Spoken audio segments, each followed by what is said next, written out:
Happy Summer Monday. I hope you had a great weekend. I had a great weekend. I got a little bit sick, so if I sound a bit weird, I'm okay. I'm just going to power on through it.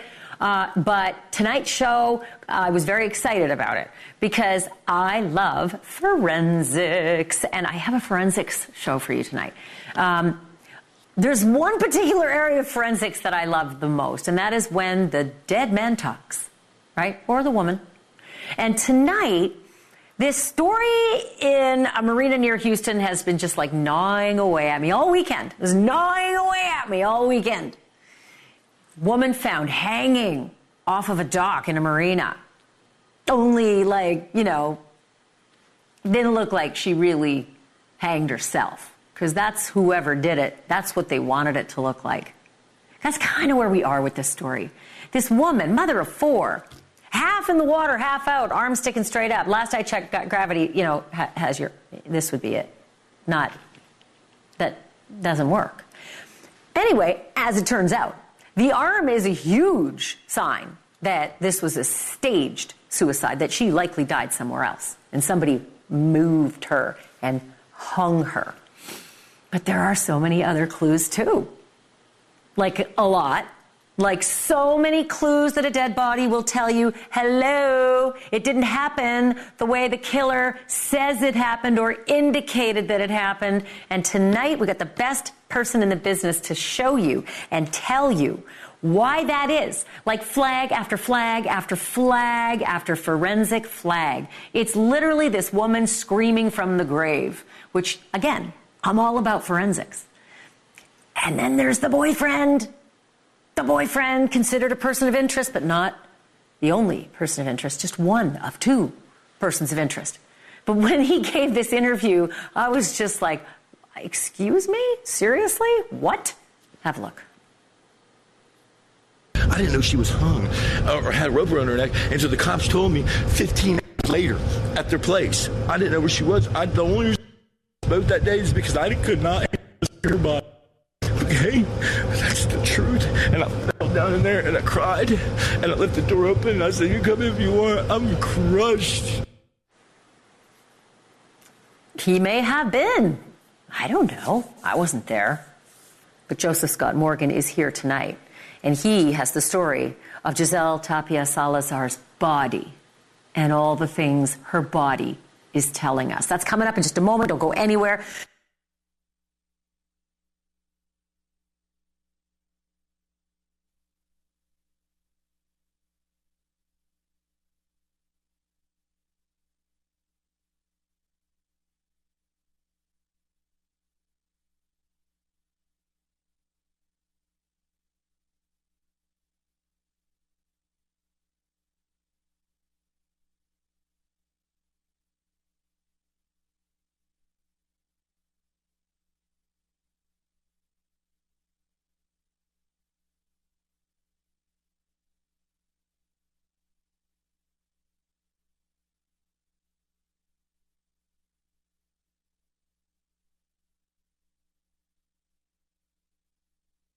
And the swim trials this weekend, they were so dramatic that even the king of Olympic swimming, Michael Phelps, was in the audience to cheer on all the swimmers. I love this stuff.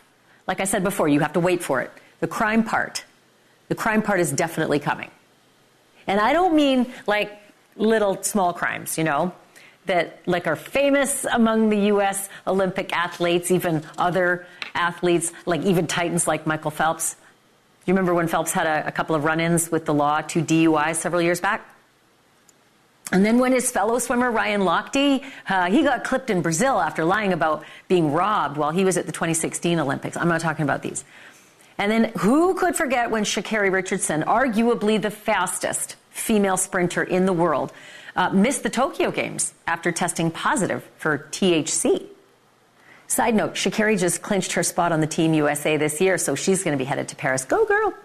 And then remember Canadian snowboarder Ross Rebagliati, like my favorite.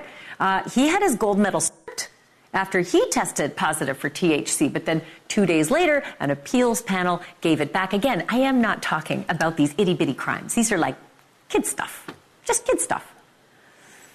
I am talking about bigger, uglier, secret crimes.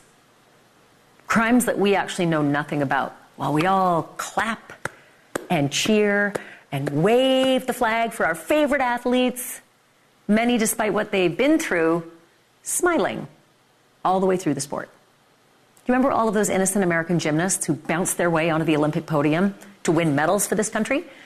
Little did we know their USA coach had been raping hundreds of young female gymnasts over the decades. Incidentally, that coach, Larry Nassar, he's going to have to watch this Olympiad from the TV in the common room at his Florida prison.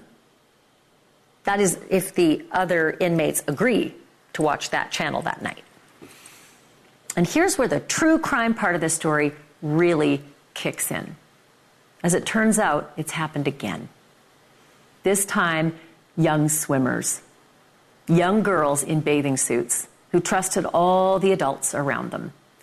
The perp in this story is former Olympic coach Joseph Bernal.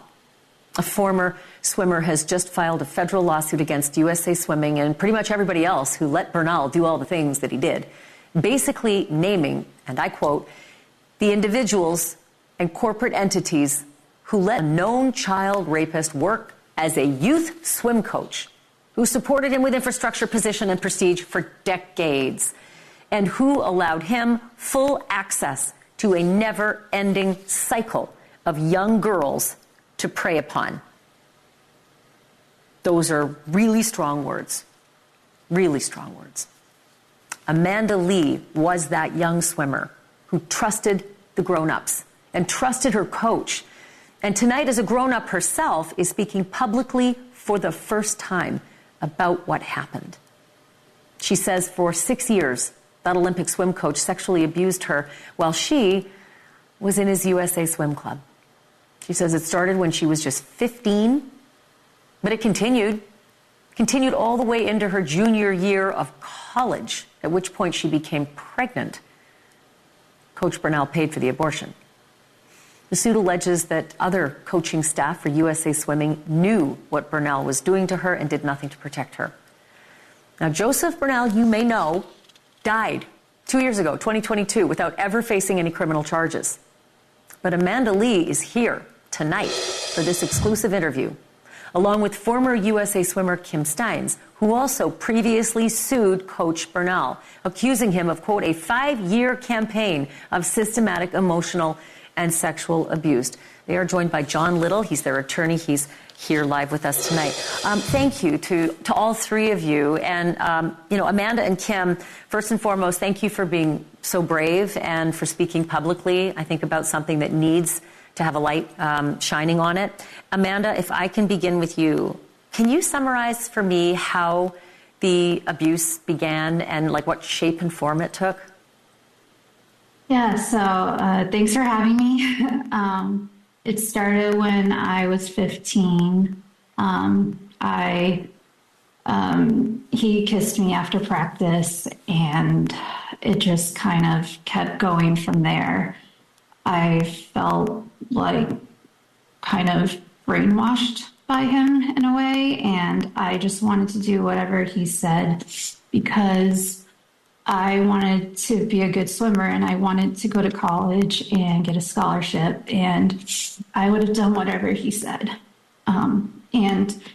I was a pretty lonely teenager, and I didn't have a lot of friends, and I felt like he was the only one paying a lot of attention to me, and I wasn't really getting along with my parents that much, so he was kind of served as a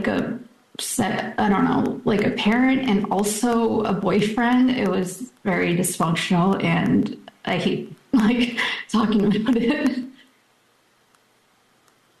I mean, I can imagine it's really uncomfortable, but as a 15-year-old, you don't know what uncomfortable is yet, right? At 15, You don't even know if what's happening is right or wrong. It's the grown-up. He's supposed to know better. Just go along with it. I'm frozen in time. It's happening in real time. So I can understand certainly how it can get going. Was there any point where, Amanda, you thought, this can't be right? It just can't be right. Who do I turn to? And if that happened, what did you do? I think part of me always kind of knew it was wrong, but I was just so, I just felt so alone, and I felt like he was there for me. And at one point, there was a diary that I had written in, and I detailed what was going on. And my mom found it, and she brought it. Well, first she kind of attacked him about it, and then the assistant coach at the time, who is now the current owner of the swim team, he tried to de-escalate the situation, and he said that it must be a story, like it has to be a fantasy. And my mom also brought it to the attention of the other parents on the team that I carpooled with, and one of them is also like the one of the owners of the swim team currently, and they, they also said it must be a fantasy. It has to be a fantasy. There's no way this is true. And at the same time, he was coaching me on what to say, and I told her, "Yeah, I'm sorry, it was a lie. I didn't, I had a crush on him, and I made this all up. It was just, a story." And my mom wanted to believe that, so it never really came to light, which I wish sometimes I, just told the truth about it, and I don't know, I am where I am. Well, I listen, you're a kid, right? You don't even know the half of life at that age, and so I can understand the confusion. And you'll have to excuse my voice, you guys. I have a terrible cold. But Kim, the abuse for you, as I understand it, started at age 13. Can you take me through your experience? Yeah, I believe I was 12, and I started swimming there right around 11, 12, and it eerily started out like what Amanda just spoke about. He would keep me after practice and started kissing me, and this just went on for a couple of years. I was very confused. He was the first boy that ever kissed me, and I really didn't know what to make of it. I think at some point in the journey, I started feeling like, oh, wow, is this love? I don't know. I was just very, very confused about the whole thing. And when I was 15 was when he had been offered the head coaching job up at Harvard. I was down at Fordham with him, Fordham University.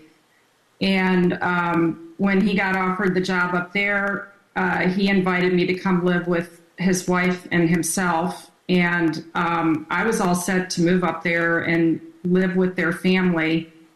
And I think if that had happened, my story would probably be more similar to Amanda's in a lot of regards. But the night before I was supposed to move in with them, his wife called my mom, and they had a conversation. And she said, well, are we going to have room if we have another child, or what happens if I leave town? I'm not sure whether she knew what was going on with him or not, but you have to remember that what happened to me happened 35 years before what happened to Amanda. And the thing that I really struggle with to this day, and I will also say that, 4 or 5 years later, after I had lived in Europe and I had come back to see him, I really was starting to get my head wrapped around what had happened and how much it had messed me up emotionally. And I met with him up by Harvard, and he drove me into a wooded area. I thought we were going out for ice cream, and I just wanted to tell him how much he had really messed up my life, because I had been so emotionally dependent on him, and I was tethered to him emotionally for years. And even when we were in Europe, I was talking to him on the phone all the time, and I just my life just really wasn't okay. And when he picked me up in the car, he drove me into a wooded area, and he sexually assaulted me.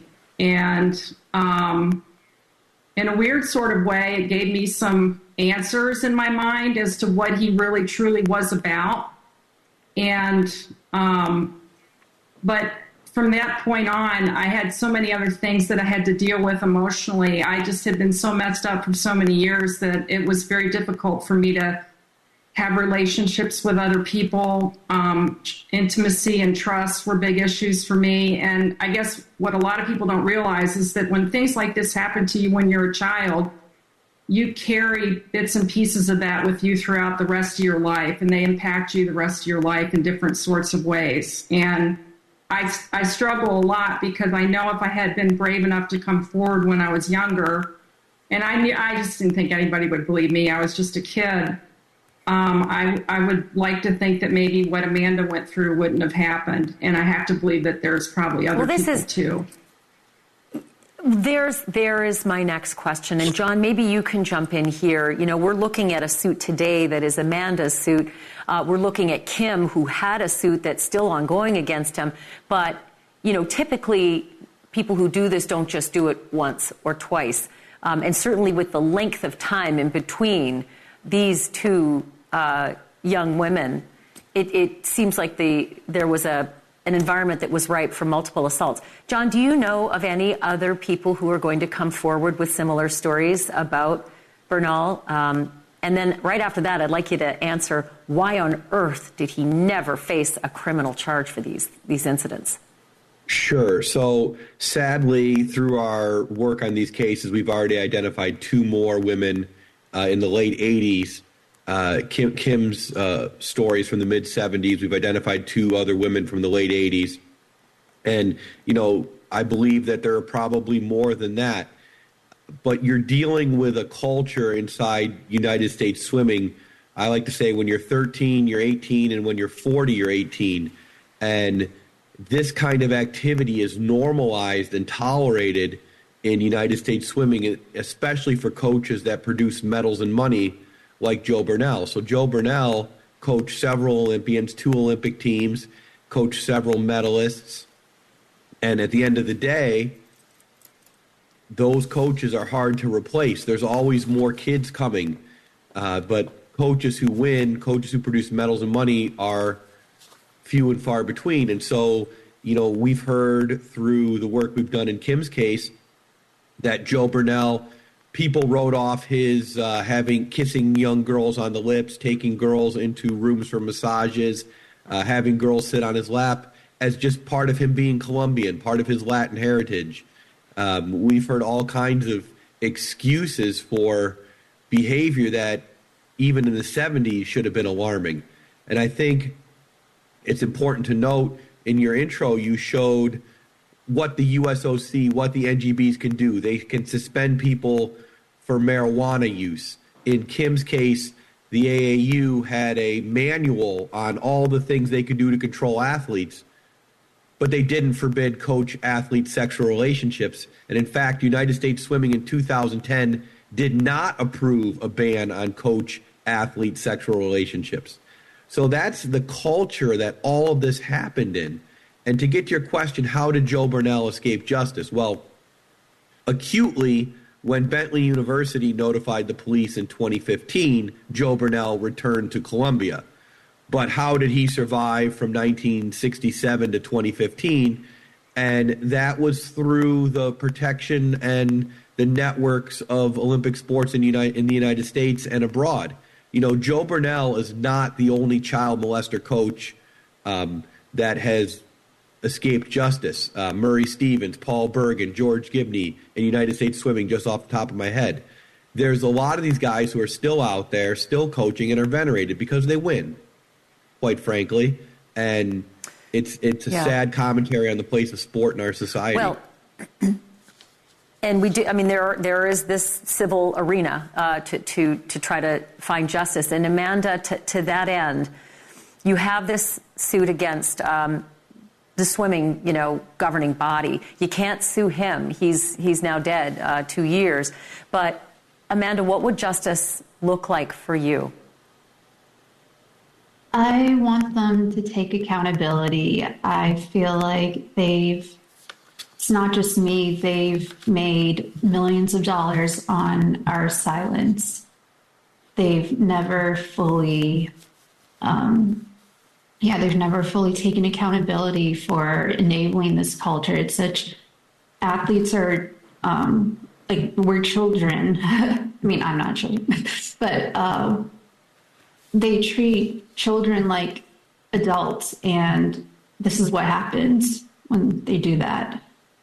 Coaches are clearly they knew something, they knew something because, eventually he was kicked out. And so it is sort of shocking. I mean, not sort of, it's very shocking to me that there wasn't more action taken and that you young women weren't protected and, God forbid, others as well. I'd like to stay on this story. Please keep us posted. Amanda Lee, Kim Steins, and John Little, thank you for being on and thank you for sharing and being so vulnerable about this. I really appreciate it. Thank you. Thank you. Thank you. And I also want everyone to know that the National Sexual Assault Hotline is right there on your screen. I always say this, take a screen grab of those numbers. It's hard to remember numbers, but at least you can do this. You can remember 1-800-656-HOPE. If you feel you've been a victim of this person or anybody else for that matter, that is a very helpful piece of information right there. Still to come, an implausible suicide or a clumsy yet brutal murder. It's been almost a month since Giselle Tapia Salazar was found hanging awkwardly off a dock at a Texas marina. And police say the victim herself is telling them she did not take her own life. She's telling them from the grave. What clues did Giselle leave behind? Forensic clues that scream murder, maybe even murderer. What do investigators know that the killer overlooked? The best in the business is going to lay out the pieces of the forensic puzzle next.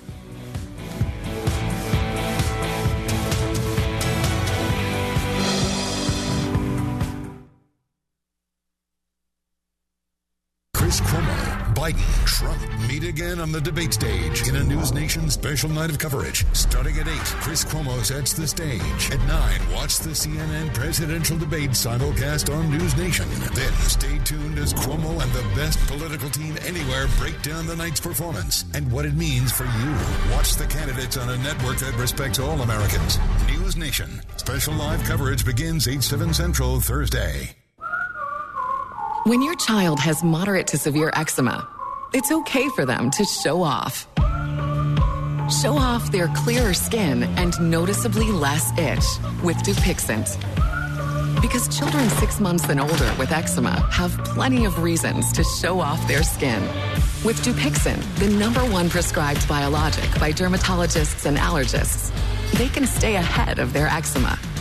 It helps block a key source of inflammation inside the body that can cause eczema to help heal your child's skin from within. Serious allergic reactions can occur that can be severe.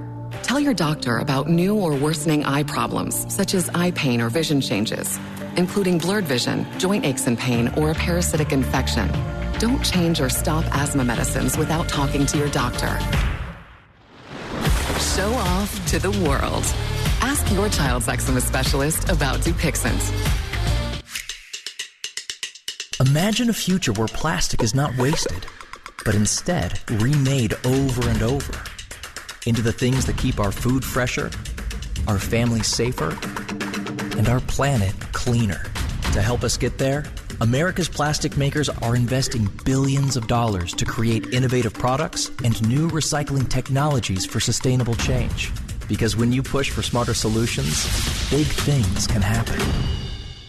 Being able to have something to always protect myself, this Byrna allows me to have that peace of mind no matter where we're really at. It provides you with peace of mind. Not only that you can thwart the threat, but that you don't have to take a life in order to do so. With the Byrna, you have the situation where now you're able to make yourself prepared for what might actually happen once you get there. Of all the materials I use as a realtor, Byrna just fits in with all of that, and it's something that I don't think I'll ever need, but I'll be really glad that I have. It's the music event of summer, CMA Fest. With performances by Lainey Wilson, Luke Bryan, Kelsey Ballerini, and collaborations you can't miss. CMA Fest, Tuesday, 8/7 Central on ABC. Right now, pet dander, skin cells, and dirt are settling deep into your carpet fibers. Stanley Steamer removes the dirt you see and the dirt you don't. Your carpets aren't clean until they're Stanley Steamer clean. Stanley Steamer gets your home cleaner. Okay, everyone, our mission is to provide complete balanced nutrition for strength and energy. Ensure with 27 vitamins and minerals, nutrients for immune health, and Ensure Complete with 30 grams of protein. Okay, y'all, we got 10 orders coming in. Starting a business is never easy, but starting at 8 months pregnant, that's a different story. I couldn't slow down. We were starting a business from the ground up. People were showing up left and right, and so did our business needs. The Chase e-card made it easy. When you go for something big like this, your kids see that, and they believe they can do the same. Earn unlimited 1.5% cash back on every purchase with the Chase Inc. Business Unlimited card from Chase for Business. Make more of what's yours. We are living with AFib, and over 400,000 of us have left blood thinners behind for life. We've cut our stroke risk and said goodbye to our bleeding worry with the Watchman implant. Watchman, it's one time for a lifetime. You know, it is pretty clear that somebody had it in for Giselle Tapia Salazar, and that it wasn't the victim herself. That's despite an elaborate, yet, I don't know, really amateurish effort to make us all think otherwise. It was late in the afternoon on May 31st when a man walking on a pier in coastal Texas saw Giselle's body. It was hanging by a rope, was half submerged in the water. And even he did not believe that it was a suicide. For one thing, one of the dead woman's arms was kind of twisted and sticking straight up with nothing to hold it in that position.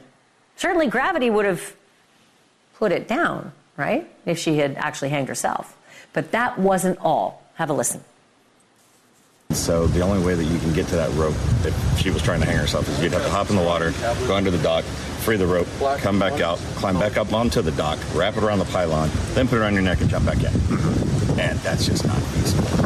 I never thought of suicide. I think one of two things happened. She either OD'd and somebody staged the body because they were worried they'd get in trouble, or she got into something, or somebody saw something, or she saw something, and somebody strangled her and then staged the body to make it look like a suicide. Either way, I don't think she killed herself. Like, you don't forget, like, it's you wake up sometimes and you still see the way she looked on her face.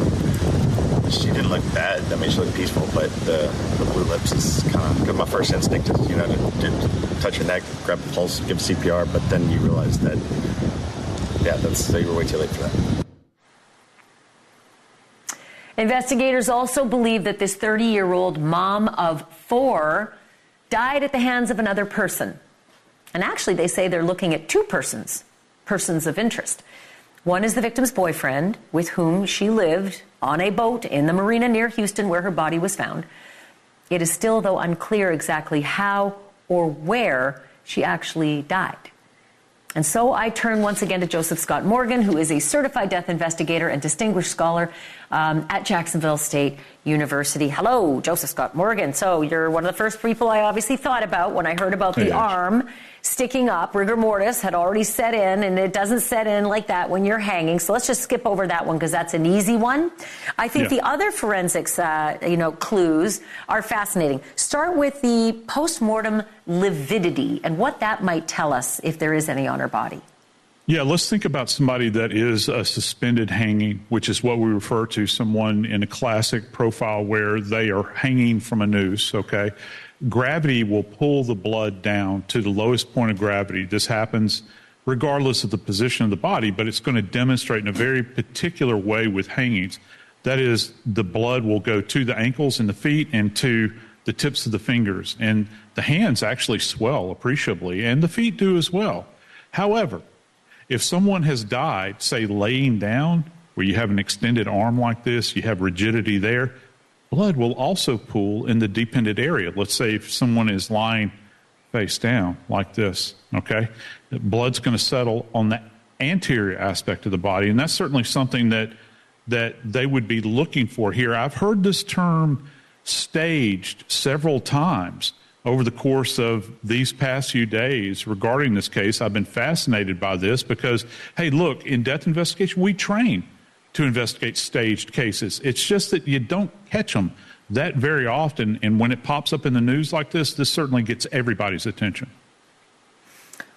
Right, and so like if she had died lying down on her back, there would be that postmortem lividity on all the contact points that she was on the ground, right? Like buttocks, heels, shoulders, and all the rest. Yes. Yeah, okay. Well, that absolutely makes right. sense. It's going to what settle about this petechial hemorrhage part? Tell me about the petechial hemorrhage. What's that all about? What might her body tell us?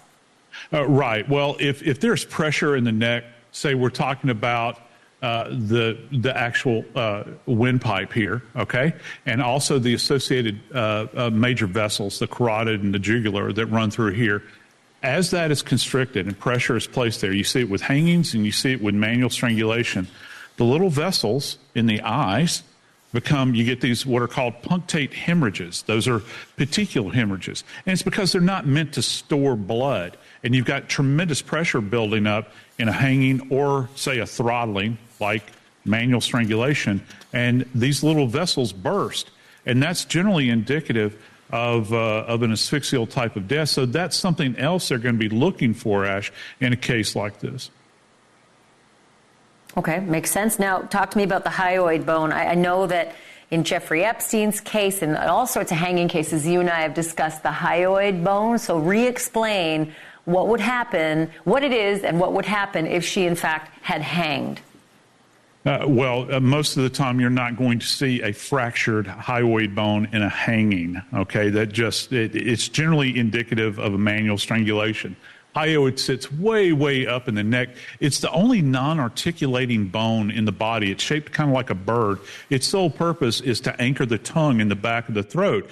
So it has to have direct pressure applied to it. Every now and then you would see these years and years ago in judicial hangings where they drop from a great height and that sort of thing. But most of the time in suicidal hangings, most of these people do not fracture a hyoid. Most of the time they die as a result of asphyxia where air is being cut off. So you would want to see if something is being masked. Let's say, for instance, she got into a tussle with someone grabbed her throat like this and squeezed.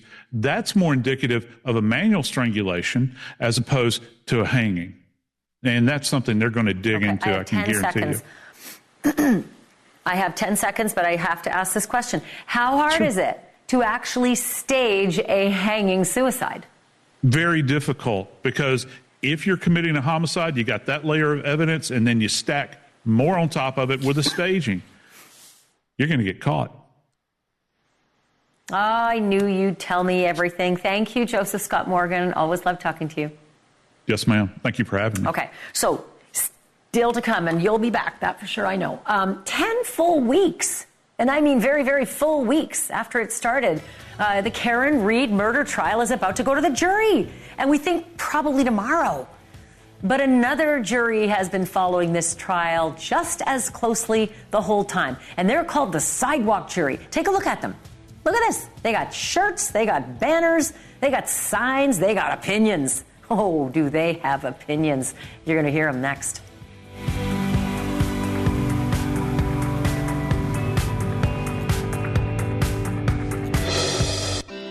HomeAglow just cleaned my entire house for $19. Seriously, $19. They showed up right on time and did my dishes, my laundry. They even cleaned my windows. You just pick a date, pick a cleaner, and enjoy a spotless house for $19. I love using HomeAglow, and I think you will too. I can feel the winds of change. A mystery 2.5 years in the making is on the verge of getting a solution, or maybe at least a verdict. Karen Reed, a financial analyst and university lecturer from the Boston area, is accused of hitting her boyfriend with her SUV and then leaving him to die in a snowbank outside of a house party. That boyfriend was a Boston police officer, and the police said Karen murdered him. But the lawyer for Karen says that John O'Keefe was killed at that house party, a party full of cops, and that John was dumped outside right afterwards. For the past 2 months, her lawyer has been trying to convince a jury that Reed is being framed, that she is the victim of a vast and frankly astonishing conspiracy. And today, Reed and her lawyers rested their case. She did not take the stand. Closing arguments are set for tomorrow. NewsNation's national correspondent Alex Capriello is outside the courthouse for us tonight. Alex, she did not take the stand. The defense has rested. I thought we would see her. We didn't. And we didn't see a whole lot of witnesses either. Yeah, exactly. Earlier this week, she hinted that she might take the stand, saying that she's going to take everything that her lawyers are saying under advisement, but that she might have even been leaning towards actually testifying in her own defense. But surprise, she did not take the stand. Instead, we heard from 3 different witnesses, all backing up the defense's theory that Karen Reed is being framed. We had a crime scene reconstructionist. We had a forensic pathologist, also a snowplow driver. You never thought that one might be coming.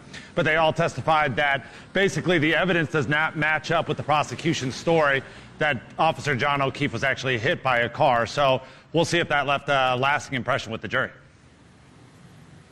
So you and I have covered a fair few trials, and it is not unusual to have lots of people outside a courthouse angry with the defendant. Right. I often think of it as like, burning pitchforks and all the rest. This is the opposite. Right.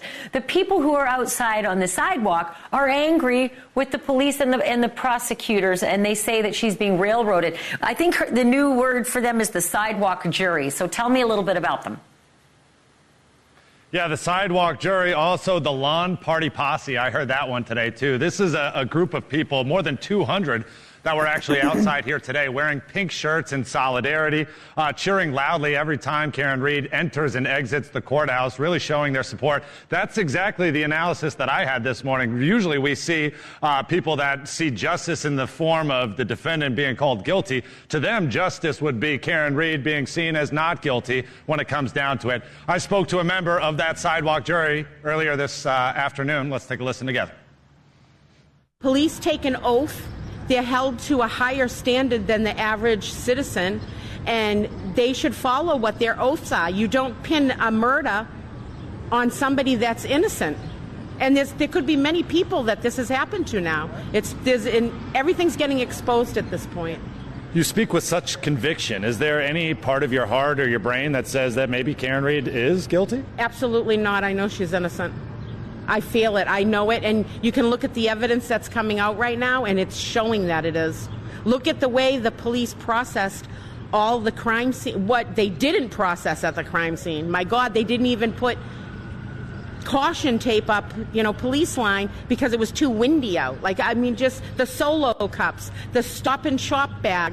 The not searching Brian Albert's house. There's a million reasons I could give you which shows what a debacle this whole thing was. And this sidewalk jury has made such a scene here outside the courthouse that the judge actually had to make a sort of buffer zone. In fact, they are now only allowed to be about 100 yards away from the courthouse. They are expecting such large numbers. If there were more than 200 today, Ashleigh, you can imagine how many are going to be coming out tomorrow when it's actual jury deliberations and a possible decision of this 8-week criminal trial. One person I heard, Ashleigh, came all the way from Europe, from England, just to be a part of this moment in history. Holy moly. I am always amazed by, I call them crime tourists, but this is like trial tourists. So walk me a little bit through tomorrow, though, because, we still have some court action before the jury retires to deliberate. So what's the process? What's actually going to happen when the gavel comes down tomorrow?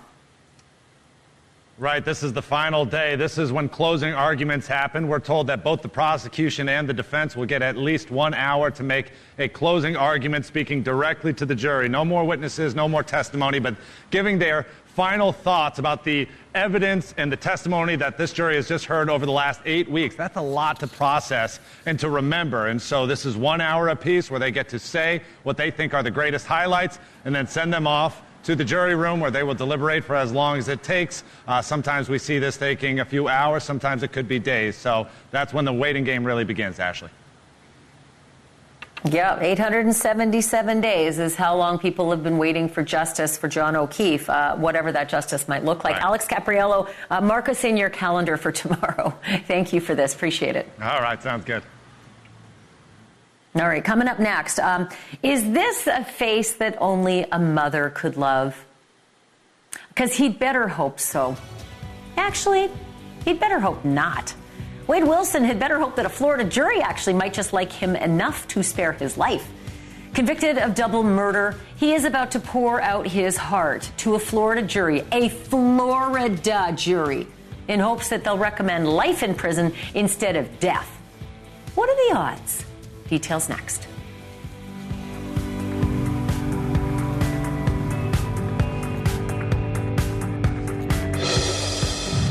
It's Pantene.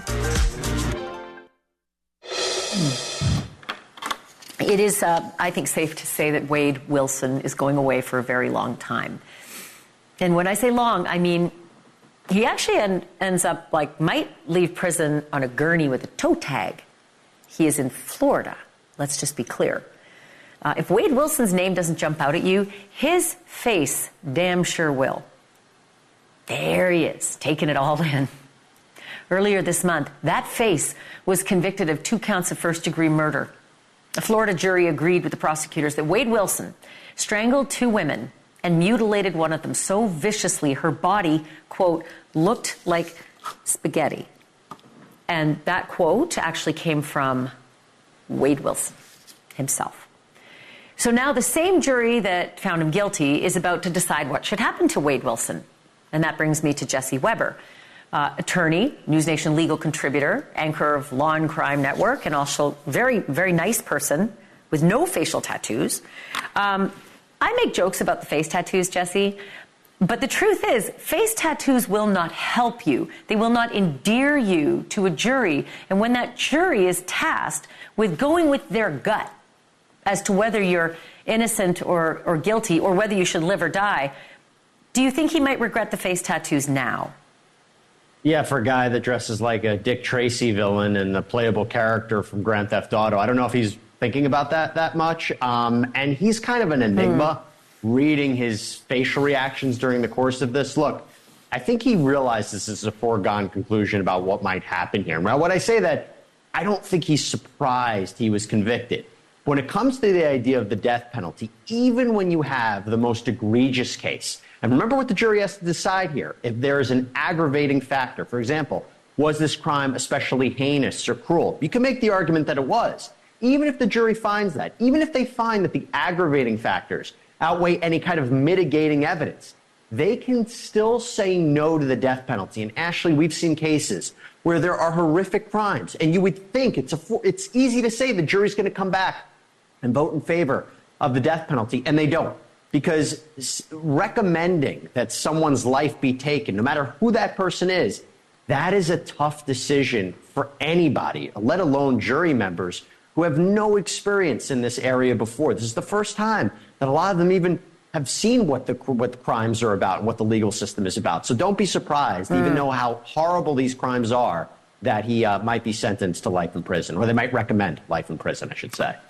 And it's very different for our viewers who may have never sat on a jury, and even if they have, it's very different being in the courtroom and staring at a real-life person just a matter of feet away from you and deciding, I think he should die. No matter what the evidence you hear is, it's a very different experience for jurors to recommend death. But then in the end, this is a recommendation that they're making. The judge does not have to go with it, does he?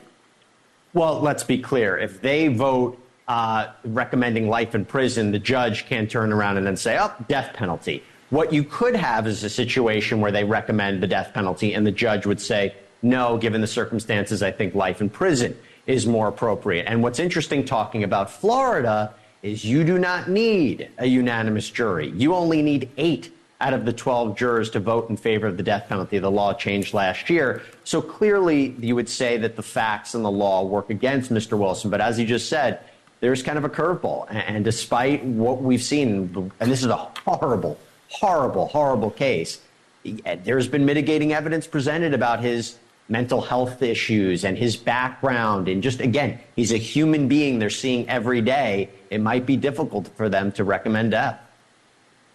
Big guy. Big, 6'6". I don't know if he stands up in front of the jury ever, but he is a big guy. And then one of the witnesses said she was terrified of him. He was so big at 6'6".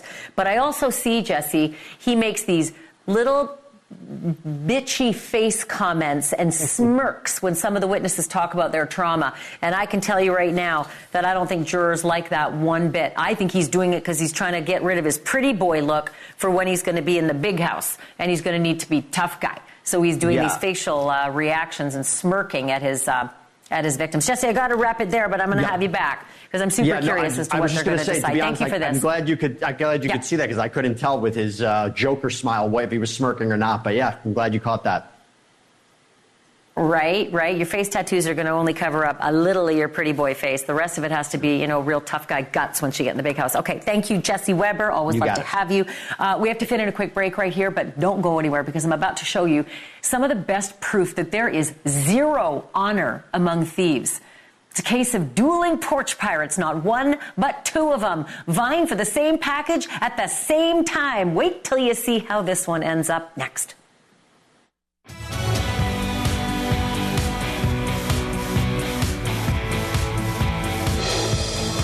Glow, and I think you will too. I can feel the winds of change.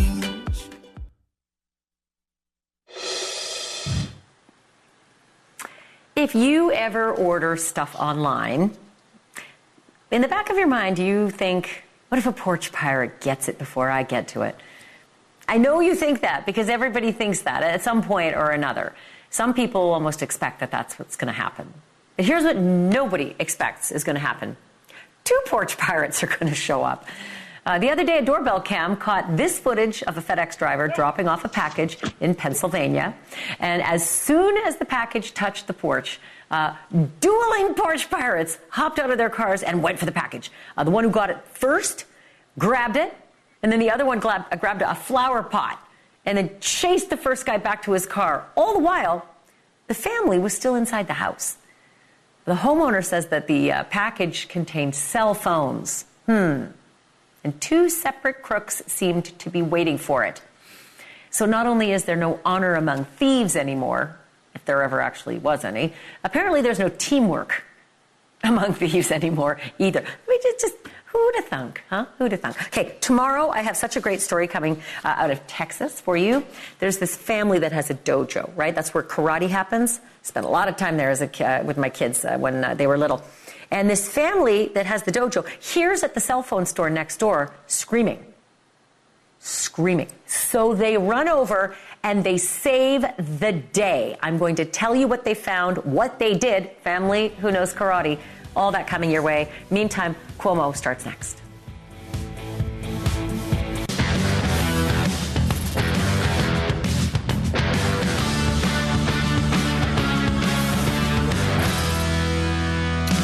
I'm Chris Cuomo. Thank you for joining me during the time to get after it. I can answer the big question in the air. Just 3 days out from the first presidential debate between Biden and Trump, is there anything to the social media chatter that Trump may bail? Yes, is the answer. There is something to it. Media hype and BS drama. Trump has no intention of bailing on what may be his best chance to show he is right about President